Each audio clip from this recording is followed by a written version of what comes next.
everyone. I'm Angela Seals. I'm the Deputy Director of the Cultural Office of the Pikes Peak region. Thanks for having me in for the 3-minute inspirational moment of the Colorado Springs Rotary Club during Arts Month. Lately, I've returned to this book. You know how you do sometimes after many, many years. This book is called What is Found There? Notebooks on Poetry and Politics, and it's by the poet Adrienne Rich. And she explores in these reflections the role of the arts in times of crisis. And in the time that she wrote this book, it was the Gulf War. One of the things that she says is that despair, like war, is a lack of imagination.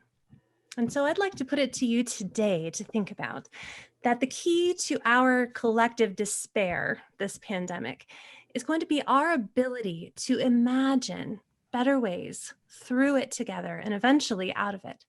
And that the key to our divisions that we are facing like another plague in our community and in our country is to resurrect our empathy. And that imagination and empathy are both muscles that the arts build.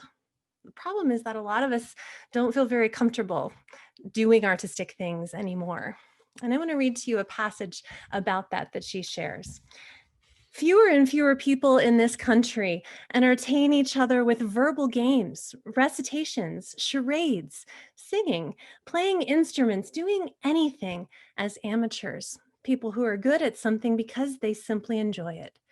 To be good at talk, not pompously eloquent or didactic, but having a vivid tongue and savoring turns of phrase, to sing on key and know many songs by heart, to play fiddle, banjo, mandolin, flute, accordion, harmonica, to write long letters, to draw pictures or whittle wood with some amount of skill, to do moderately and pleasingly well in short a variety of things without solemn investment or disenabling awe.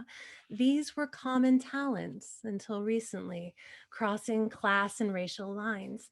People used their human equipment unselfconsciously to engage with other people and not as specialists or artistes. For ordinary people to sing or whistle used to be as common as breathing. Where did it go? So what I'd like to offer you in this moment of inspiration is to invite you to whistle, to sing in the shower, to have a family dance party, to return to an old book and read part of it aloud to someone you know. And in that way, to get back in touch with your artistry, even if it's been a long time, and to engage your local arts community. A lot of it is online now and even free, so it's very easy to do. And in that way, we can individually and collectively strengthen the imagination muscles and the empathy muscles that we need to get through what we're facing together, to get through the pandemic and into a better future together. Thank you. That's great. Hey, that's great, Angela. Take a minute and tell us about your background. Yeah, sure. I've been at the cultural office for 7.5 years. And I've worked in arts management for about 17 years. I started out in Washington, D.C., and then I lived in Pittsburgh, Pennsylvania for a decade and was involved in the way the arts really revitalized Pittsburgh in its third renaissance. And then I moved here in 2013, and I have loved being part of this community. But I'm an old English major, so when Rodney said, "Bring yourself to this," I grabbed an old book. Thank you for having me. Thank you. I'm from north of Pittsburgh too. Oh, great. Wonderful. It's a beautiful part of the country. It's come a long way since its old days. Thank you. Really.